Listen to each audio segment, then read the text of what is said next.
Hi guys! So ngayon, maglilinis tayo ng aerator. Kasi meron tayong parating na aquarium at aquatic plants. So babalik na naman tayo sa ating hobby. Mag-aquascape na naman tayo. Ito nga, almost 3 years na sa akin to na aerator.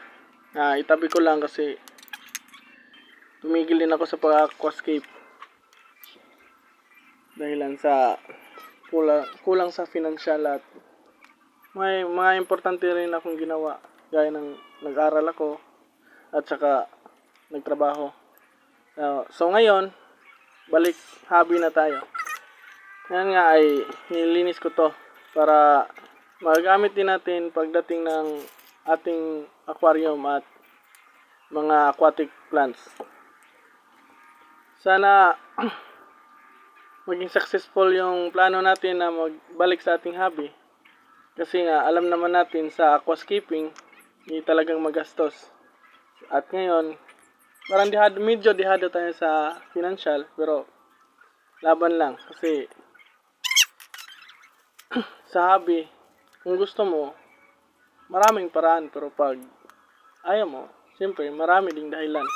Kaya ngayon, kailangan na nating simulan upang mapagpatuloy natin ang ating hobby. At saka meron din tayong ginagawa habang tayo ay nakatambay sa bahay.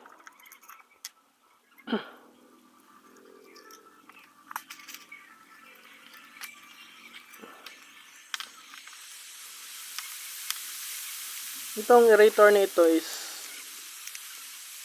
nabili ko to nung 2019. Nung talagang porsigido pa ako noon talagang mag-aquascape. Kasi buhay pa yung tatay ko noon. Sinasuportahan niya lang ako. Nung namatay yung tatay ko, siyempre, medyo naging dihado tayo sa financial. At yun, natigil tayo. No, nag-focus tayo sa pag-aaral. Kaso dahil din sa financial, natigil tayo.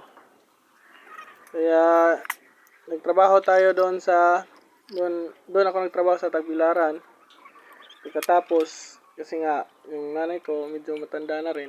Kaya natigil din tayo. Kasi para alalayan yung nanay natin sa mga gawaing bahay. So ngayon guys, patapos na tayo. At ititesting na natin kung gumagana pa rin siya. Testing check!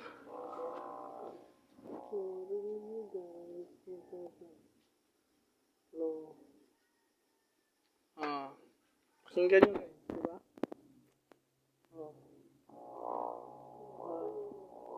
So, gumagana pa rin siya.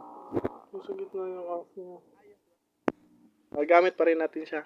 Sa paparating na panahon na darating na ang ating aquarium at aquatic plants. So, you better watch out. And follow for more upcoming videos on daily life of a tambay.